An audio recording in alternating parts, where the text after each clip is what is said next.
Hi everyone. Today I am joined by Muskan Agarwal, founder of Cherry Media, where she is helping founders build their personal brands and tell powerful stories across social media.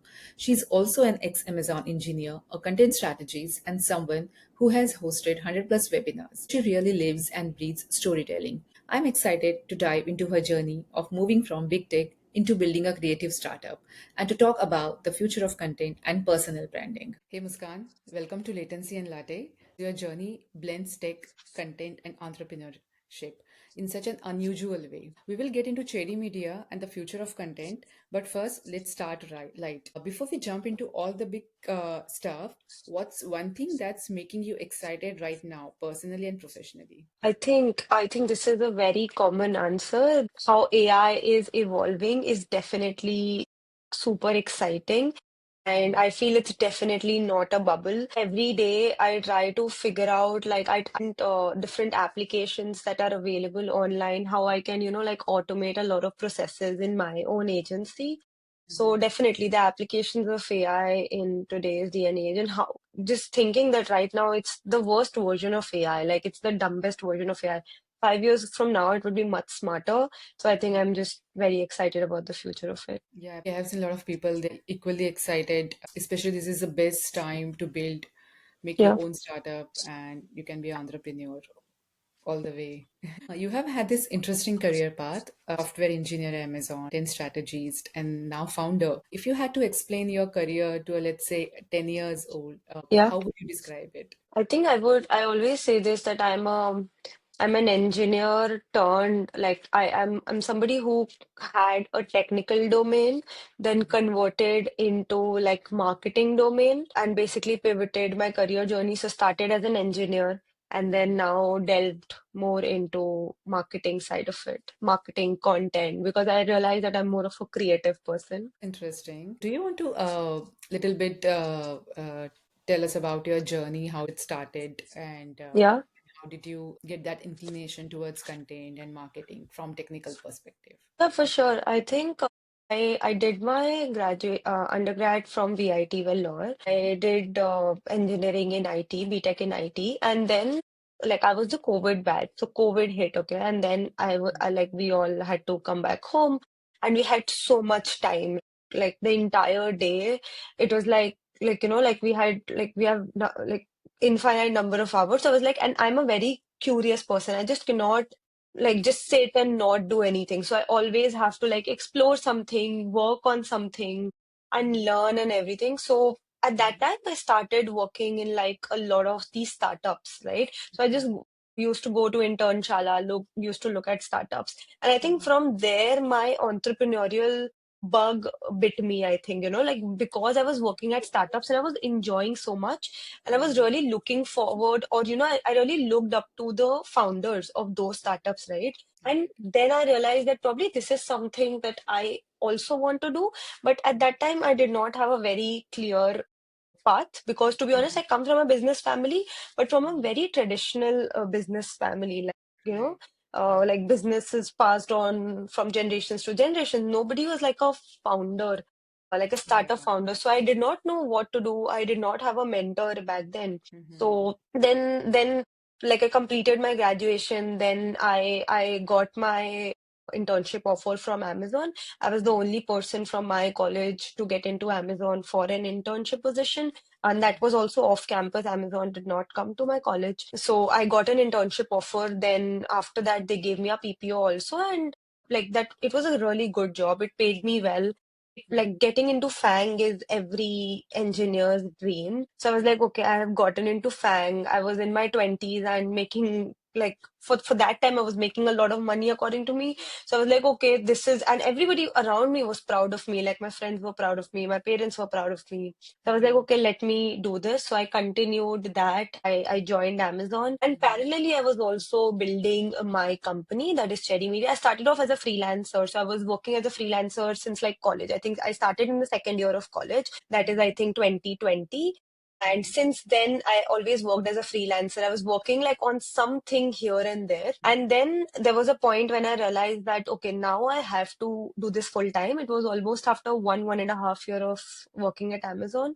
I realized that I have to give myself full time. Like I have to give my company full, like all of my hours instead of just working part time over the weekends. So then I was like, okay, let me take a leap of faith. I'm in my so, like, if not now, then when? Probably 10 years from the line, I cannot take this leap of faith. So with that, I said goodbye to Amazon and started working on Cherry Media full time. I really believe that has been the best decision of my life. Our revenue grew, like also wrote about it, like our clients grew a lot. Like we could take more number of clients. Our revenue grew to like 5x to 6x after I left Amazon within a year.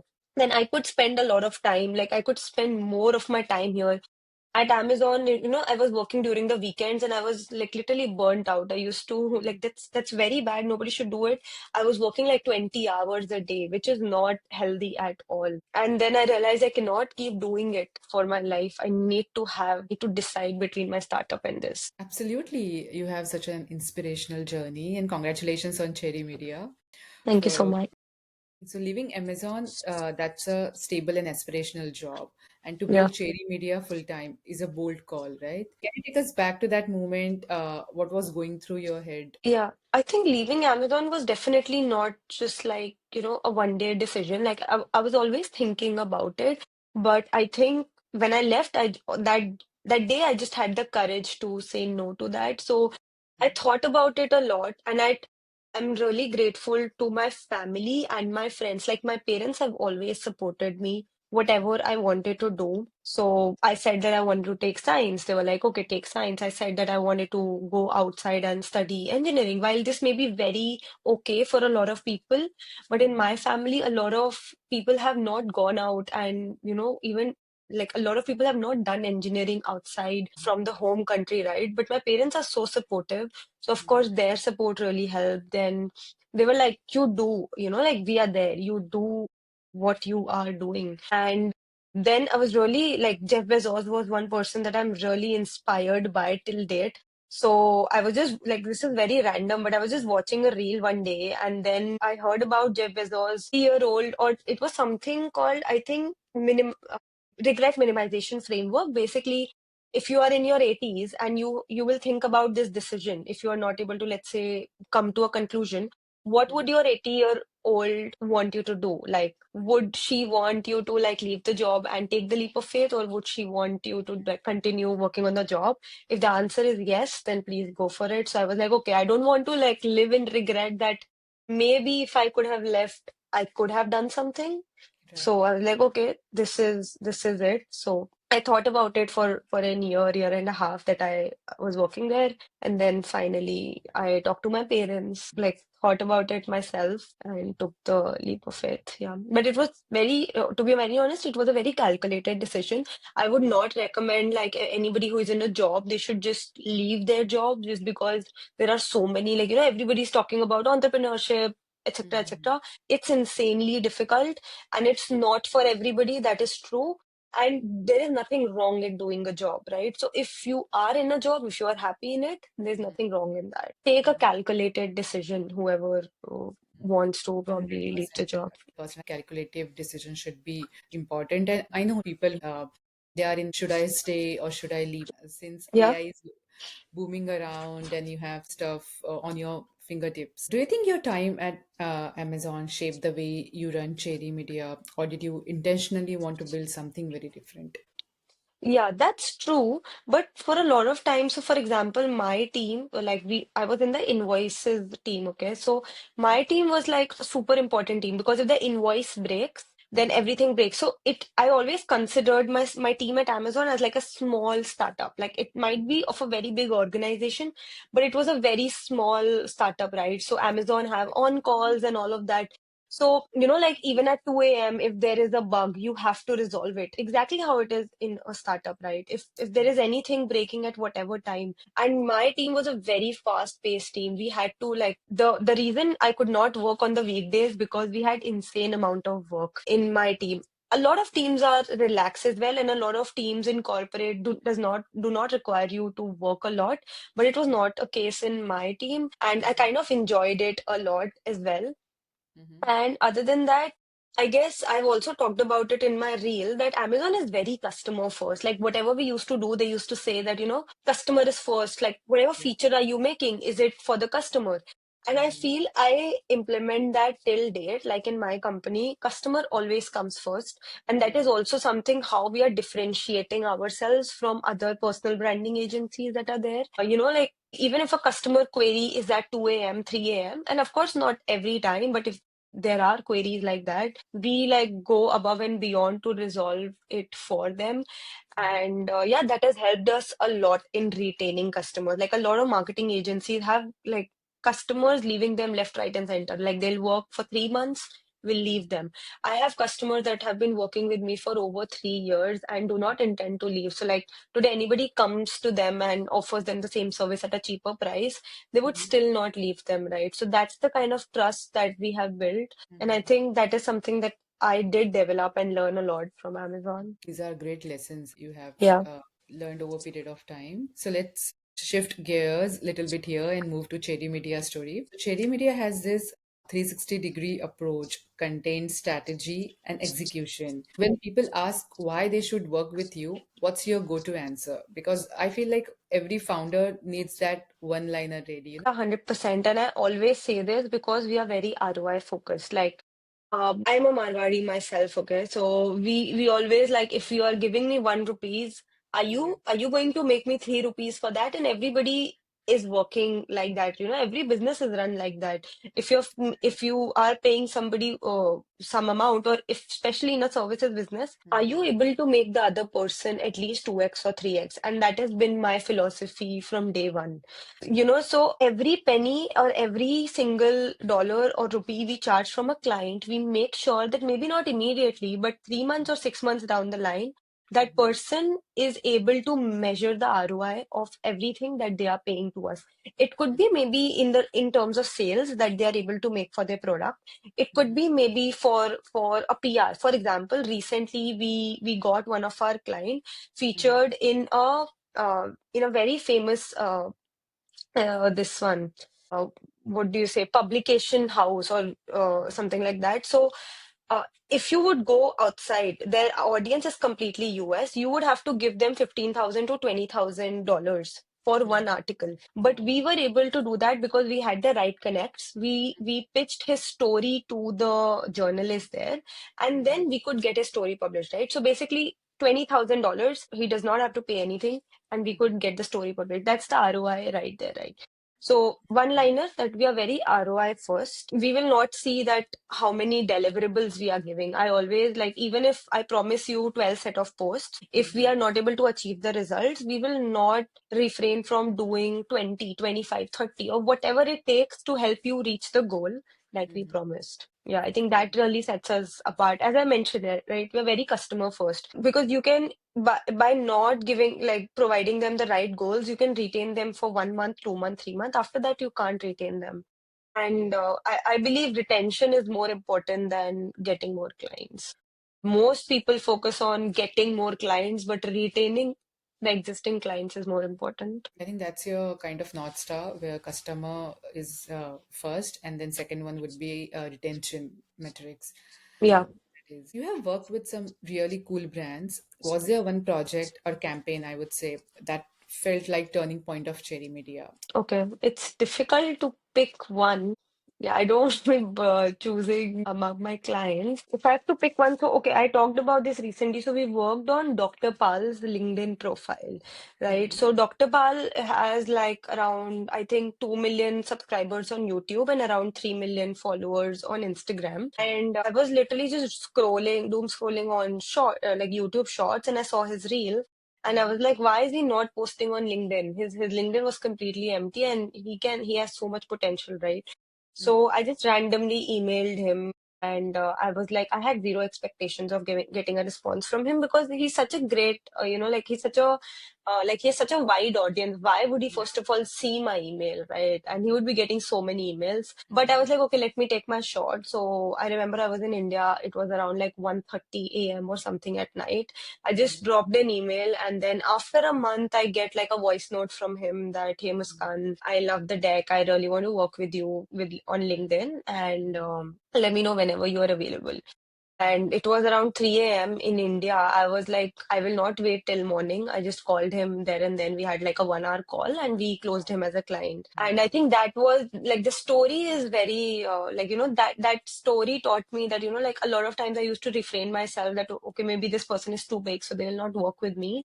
But that gave me a lot of courage to reach out to bigger and bigger people. That really helped me grow Cherry Media. So I think Dr. Pal's LinkedIn profile, like we got that project and it was really good. Great. Is he the same one who's a nutritionist? He knows science behind it. Yeah, and he has this amazing concept of like funny plus, like funny plus informational. So Yeah. infotainment in healthcare. So very, very good concept. Yeah.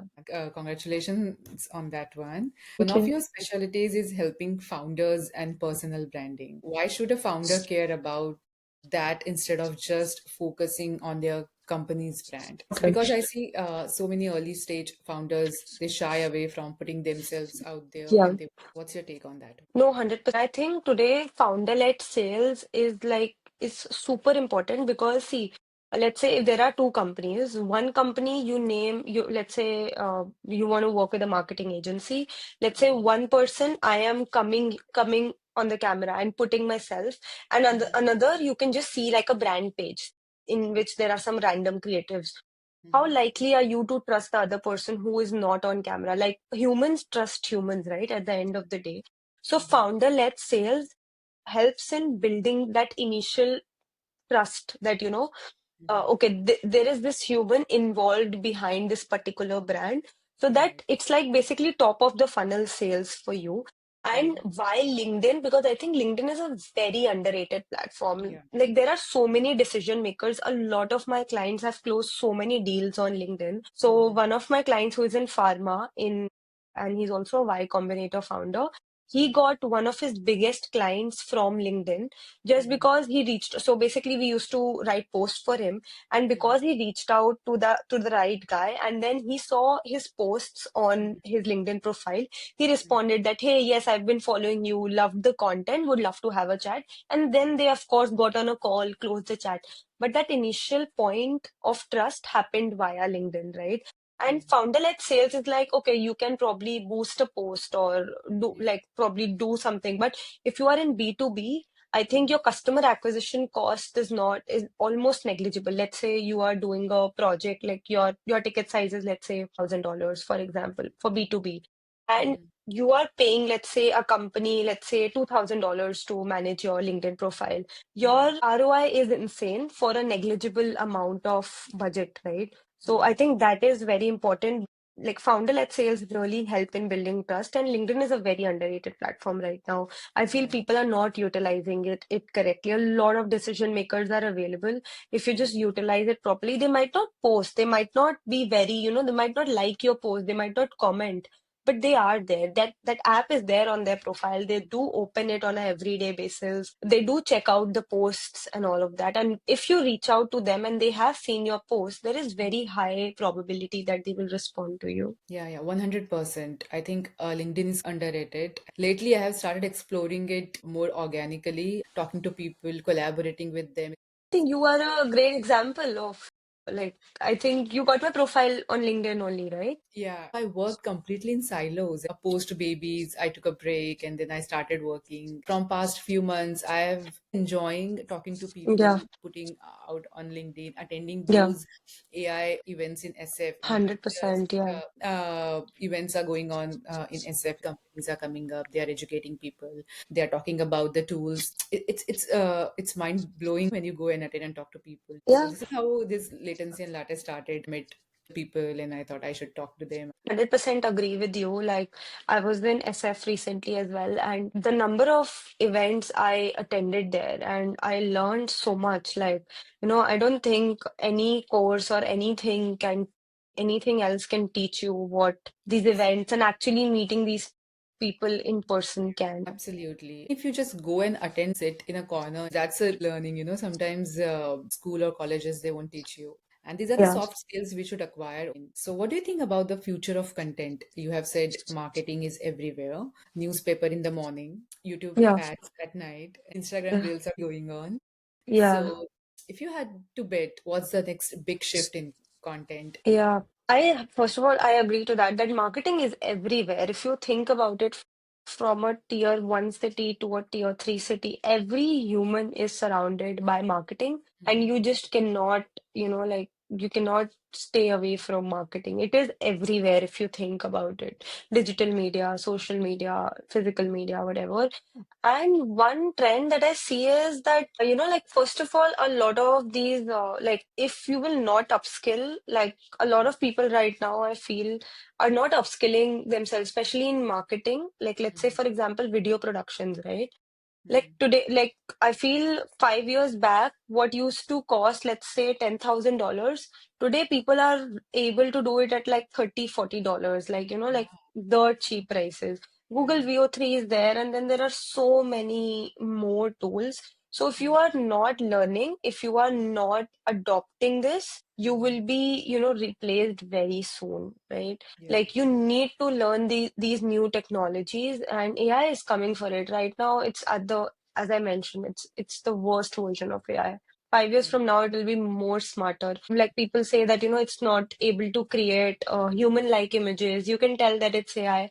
You Mhm. can, but it's now. You can tell now. 5 years from now, you can't. Right? It will be Like out of it control. will be out of control, and if you're not learning it, you will be left behind in the race. So like upskilling is very important, and I feel, like I think I really love more and more raw content when it comes to marketing. I feel that is the shift. People are done with seeing overly beautiful graphics or like Yeah. very, very punctuated posts and Elaborate all of that. posts and yeah. I recommend all the time to my clients that do something unconventional. For a lot of my clients, I tell them that, hey, let's do spelling errors sometimes that are like intentional. It sounds very stupid, but that just adds a lot of human angle. Earlier, I used to think that there is a very set structure of a post. There should be a hook that is one liner, then post, and this should be the number of words a post should be. I think that is all nonsense. You should be more raw and more authentic. People are loving that. A lot 100%. of times I post posts that are like all small case, like, no capital at all. And Mhm. that post receive great engagement because they're just like a break from overly AI content or overly perfect content that is there. Yeah. So if you're in marketing, maybe not in LinkedIn, but let's say videos, or if you're creating ads or anything, just be more raw. I think people love that. AI is accurate and precise. Making mistakes will be fun. I agree 100%. And I was actually thinking, can there be any social media app that does not have AI at all? Like I was Right. thinking, should I work on this idea? Like Mhm. some app like LinkedIn, but no AI content. If it detects AI content, your post would be deleted or something like that. And I really think that's a great idea. Yeah. If somebody is watching and wants to build that, I think 5 years from now, people will want an app like that. After few years, 5 years is far. People need a break from AI. Everywhere it's AI, AI. They need a break. People can start thinking about what we can build this completely away from AI. With this AR and video all evolving so fast, do you think brands are overwhelmed, or is this just a playground of opportunities? Because right now, it feels like drinking from a fire hose. Yeah, I think brands are not overwhelmed per se. At least for the brands that I know, they're kind of utilizing AI very nicely. For Mhm. example, a lot of brands, so we are working with this apparel brand, and all the images that they are creating right now, and we are only doing it for them. So Mhm. it's 100% AI. Like earlier, we used to do like a photo shoot, we used to do like we used to hire models for them, and then different kind of models and all of that. 100% it is done by AI right now by using different tools. Their cost is saved, like whatever they used to pay to the models, photographer, videographer, we are able to do it at like 1/10 of the cost, right? So I think if brands use it efficiently, like AI is an asset, and different tools are just like a playground. You could just try multiple things, see what works the best for you. Yeah, there's no reason to be overwhelmed. And of course, there are hundreds of AI tools. Don't think like you have to use each and every one of them. Like even if you're using 5 to 10 tools that works for you, that's okay. Because every day I scroll on Instagram, I see that there's a real top 3 AI tools that you should use, top 3 AI tools. And every The time list it is, changes. yeah, every time it changes. So the list is infinite, so don't be overwhelmed by that. And it will keep coming, to be honest. You can't stop that, like people will keep on making AI tools in the future. But yeah, instead of trying this like a different AI tool, if it's doing the same job as the current AI tool, what you're using, there's no need. But yeah, I think it's a playground. You can keep exploring whatever is giving or helping you the most. Tool indigestion would be there. Yeah, let's 100%. talk about founder mindset and leadership. Building Yeah. a company can be draining, not just Yeah. exciting. What's something you do when you feel stuck or creatively burnt out? Because Mm-hmm. let's be real, founders' life is just the tip of the iceberg. Yeah. So I agree. I think like whatever we show on the internet, like actually I made a reel also about it that we are so used to sharing the highlights, like that I also share that my revenue grew this much or we got so many clients. But Mhm. we never really talk about the months when there was no revenue and you had to pay the team. Like I had so many months when I was like, how will I pay my team because like XYZ client left? But Mhm. we are not used to talking about that on the internet. So of course, and that's actually 99% of founders' life. The wins are just 1%. 99% of it would be you walking with your laptop, nobody clapping for you, nobody cheering for you, and you don't even know whatever you're doing is will work or not, but you just have to like keep moving because you are like optimistic about it, or I am insanely optimistic about myself or whatever we are doing right now. And that I think really helps, like that just pushes me. And I would say that whenever I'm burnt out, what do I do? I don't know. Like I try to do different things. For example, if I am, let's say, doing LinkedIn work and I'm burnt out, I'm bored of that. So I am also a creator on Instagram. So I try to like write something for Instagram. So I basically switch between different kinds of work to do that. Yeah, that's about it. Like I don't really like go out, do a walk or anything like that, unfortunately. But I just keep doing different things. If I'm bored, I'll just watch a YouTube channel, YouTube video. I love Y Combinator's YouTube channel a lot. So whenever I'm bored, I just play a video and just learn something from there. So that's it. Optimism keeps you going. Yeah, Absolutely. I mean, if you have that zeal, things will work out for you. You are yeah, leading a team of what you call crazy creative minds. yeah, What's your leadership style here, Muskan? More let's brainstorm widely or let's get structured. I feel like every yeah. creative founder lands somewhere on that spectrum. Yeah. I think while I want to be like very structured, but I will not lie, we are not there yet. Like Mhm. we are still, like wearing multiple hats, like and my team is like extremely creative and like I'm grateful that I have the best team for example, I think I have the best designer that there could be. I have the best content writer, I have the best content strategist, but we are definitely not very structured. Like I try to, especially me, I feel my team is very structured in terms of what do they do. Like they do their work, like they have their Asana flows, they update their tasks there, and they coordinate all of that there. But as a founder, I think there are so many things, like one side you have a sales call, one side there is a team member calling you for something, one Mhm. side there is a founder calling you that something broke, or like your client calling you that this is not working, another side that another client is calling you. And you say that like service business is like, you like in my job I had one boss, in service business I have like 50 bosses, like all my clients are right now the bosses. So yeah, structure is very difficult to have. I'm kind of trying to have maintain that structure, but not there yet. Every day is different.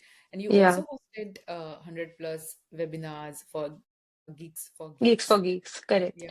Being on the other side of the mic, did that Mm-hmm. experience help shape how you show up as a founder today? Yeah, 100%. I think Geeks for Geeks gave me the confidence and the platform to speak to a lot of people, a lot of senior people Mhm. in my industry. So because I came from a tech background, so I had that power to talk to these people because who are tech professionals. These stories are always gold when you look back. It adds a lot of value. And to wrap this, if I gave you a giant billboard in Times Square and you could put one message out to the world, what would it say? What would it say? I think I would say don't ignore founder-led sales. Like Hmm. what my company does helps founders build a brand and help them get leads. So yeah, I Hmm. think don't ignore founder-led sales. And I would probably put my company's email that, reach out to us at Yeah. hello@thecherrymedia.com. We would love to help you with LinkedIn. Yeah, Awesome. Awesome. free That's marketing. great. You have shared very good points about the content strategy and the leadership. What are the qualities founder should have? Great points, Muskan. Thank you so much for your time. I appreciate it. Yeah, 100%. Thank you so much for inviting me. I like really love sharing the insights and love talking to you. I hope it helps the audience. Definitely. Thank you so much, Renuka. Bye bye.